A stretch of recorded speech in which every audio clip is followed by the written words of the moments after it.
Well, this is Shruti Pandey.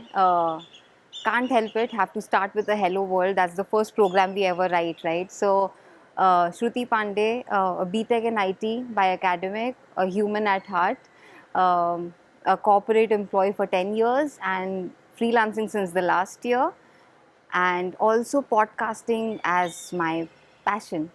During my college days, I have done my BTech in IT, and luckily, whatever people might say it, but the head of the department of IT was very cautious about the fact that we use only Ubuntu on our desktops, laptops. In fact, the entire software labs of our college had Ubuntu, and any of the presentations that we were supposed to create or anything at all was supposed to be created in latex. So I think that was my first introduction to open source and the world of it. After my graduation, the first job, they trained me to use every licensed software, ERP, etc. But the moment you get into a project, they ask you to use open source tools, software, platform, frameworks, because that will cost them less compared to any other thing. So all my bread and butter for 10 years or decade of my corporate journey has been using a Java, Selenium, Appium, robot framework. So all of this is really open source. So I think it started off in college and it never left in the corporate life also for me, open source.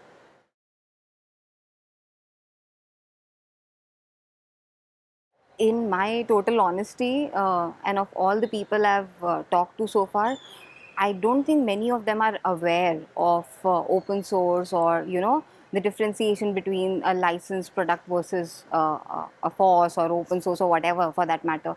So I think the awareness part is what is lacking, despite the fact that yes, these are big names and they are CXOs and experts and stuff. They might be knowing it as a name, but for them to use it, get their hands dirty on, and making their company men or women to make it or put it to use, I think that is not happening. So it doesn't matter if they know the name of open source tool or product. It's more about them to be using it, is what I feel.